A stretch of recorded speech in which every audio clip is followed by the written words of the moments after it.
Halo, Assalamualaikum warahmatullahi wabarakatuh. Di video kali ini, admin kembali berbagi informasi buat rekan-rekan semua terkait dengan P3K. Nah, teman-teman ya, terkait dengan P3K ini, di mana di video kali ini admin akan bagikan buat rekan-rekan semua yang yang tidak masuk dalam database ya, atau non ASN, non database. Jadi silahkan disimak videonya dengan baik, jangan di skip agar tidak salah dalam memahami informasi yang admin bagikan. Jika ada suara-suara berisik, abaikan saja. Satu lagi sebelum lanjut, yang belum subscribe, silahkan tekan tombol subscribe sekarang juga. Terima kasih jika sudah. Oke, kita lanjut saja rekan-rekan ya, tanpa perlu berlama-lama di sini.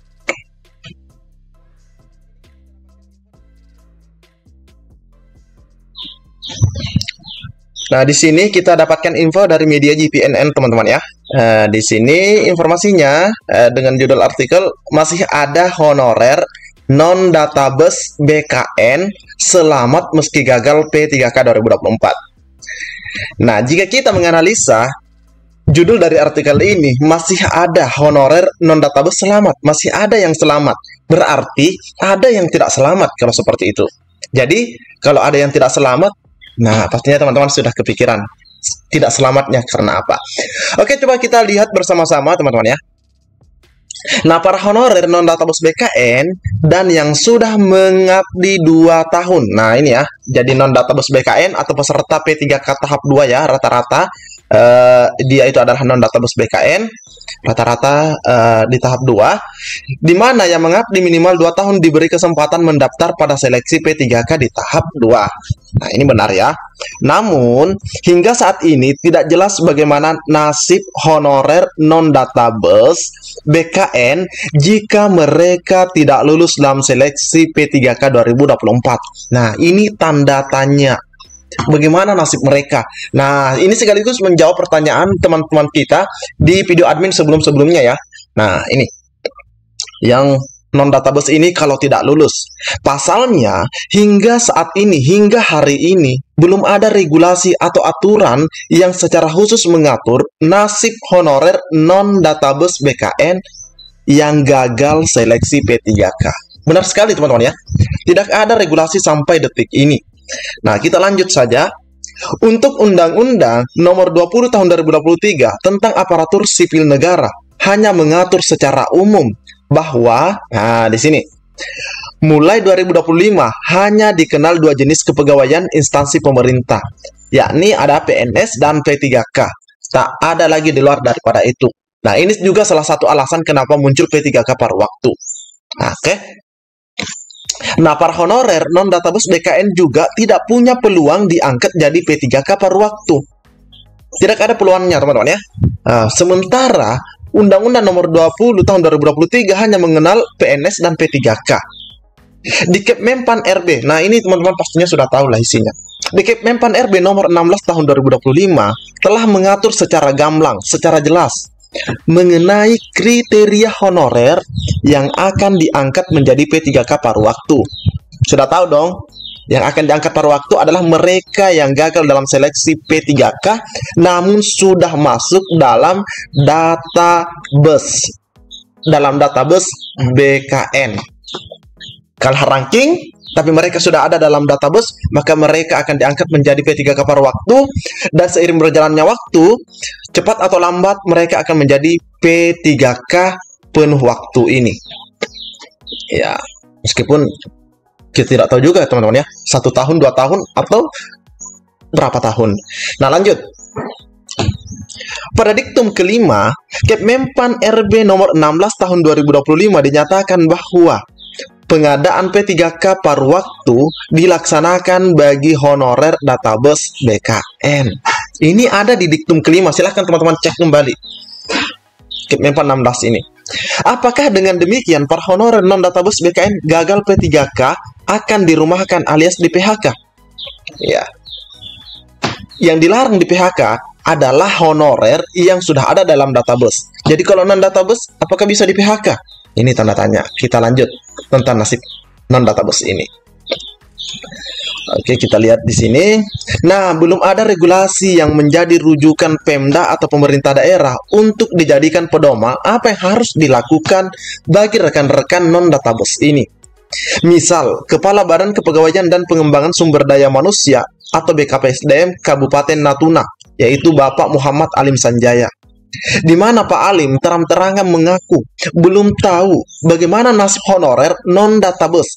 Jadi yang membuat Pak Alim pusing itu yang non-database ini ya, karena belum ada regulasinya. BKN ya, non-database BKN yang tidak lulus dalam seleksi P3K atau seleksi P3K tahun anggaran 2024 yang on proses. Oke, yang mana kita tahu tahap 1 ini on proses dalam pengisian daerah ya. Lanjut, yang dia tahu hanya honorer database BKN yang akan diangkat jadi P3K paruh waktu jika tidak lulus seleksi atau gagal dalam ranking tanpa mendapat formasi lah. Yang tidak dapat formasi tapi mereka sudah ada dalam database, maka mereka akan diangkat paruh waktu.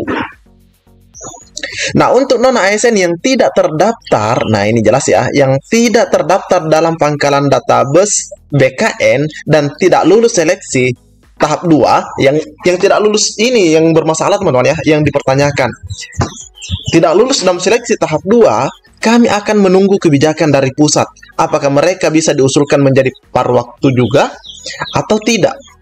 Nah, kalau ke paruh waktu ini masih tanda tanya. Karena di Kepmenpan nomor 16 tahun 2025 baru mengatur tenaga non-ASN yang sudah terdaftar dalam database untuk menjadi P3K paruh waktu jika tidak lulus seleksi. Namun, nah, karena tadi judulnya teman-teman ya, jadi judulnya adalah masih ada honor non-database BKN selamat meski gagal P3K. Nah, kita lihat di sini. Oke, kita lihat. Nah, ini teman-teman ya, ini ada honorer non-database BKN berstatus outsourcing. Jadi non-database mereka akan di-outsourcing. Nah, kita lihat bersama-sama. Berbeda dengan di Kabupaten Mukomuko, di mana Provinsi Bengkulu yang sudah ada kepastian bahwa honorer non-database BKN akan dirumahkan. Bahwa honor non-database BKN akan dirumahkan. Oke, Sekretaris Daerah Kabupaten Mukomuko Abdianto menyatakan pihaknya merumahkan tenaga honorer yang tidak masuk dalam database BKN atau Badan Kepegawaian Negara. Untuk honorer database BKN yang tidak lulus seleksi P3K tahap pertama sesuai petunjuk BKN pusat akan diarahkan menjadi paruh waktu. Oke, yang tidak lolos ini sama dengan yang di Natuna tadi. Yang di luar itu tentu sangat disayangkan dan kita ingatkan organisasi perangkat daerah terkait honorer non-database. Ketentuannya dirumahkan. Nah, dia mengatakan jalan satu-satunya untuk tenaga honorer non-database BKN yakni dipekerjakan sebagai outsourcing. Ya, karena tidak ada yang mengatur regulasinya sehingga pemerintah Kabupaten Mukomuko ini mempekerjakan mereka yang tidak dapat formasi di tahap 2 non-database ini menjadi outsourcing. Bagi tenaga yang dibutuhkan seperti sopir, cleaning service, penjaga malam, dan lainnya. Jadi ada juga kriteria-kriteria tertentu. Nah, pengangkatan tenaga outsourcing sesuai arahan BKN sesuai kebutuhan OPD, sesuai kebutuhan. Kalau tidak dibutuhkan ya enggak juga teman-teman ya. Kepala Bidang Pengadaan Pengembangan SDM dan Pembina ASN Badan Kepegawaian dan Pengembangan Sumber Daya Manusia Kabupaten Mukomuko, yaitu Niko Hafri, mengaku tidak mengetahui secara pasti jumlah honorer non-database BKN di daerah itu. Karena kenapa? Karena mereka memang tidak memiliki data itu, karena yang hanya didata di tahun 2022 adalah yang ada di instansi pemerintah. Nah, jumlahnya bisa jadi bertambah atau berkurang sesuai dengan kepentingan dan kebutuhan OPD atau unit kerja, karena pengangkatan mereka tidak melibatkan BKPSDM. Nah, jadi untuk muka-muka sudah ada bayangan bahwa yang non-database jika gagal dapat formasi maka mereka akan jadi outsourcing. Seperti itu teman-teman ya.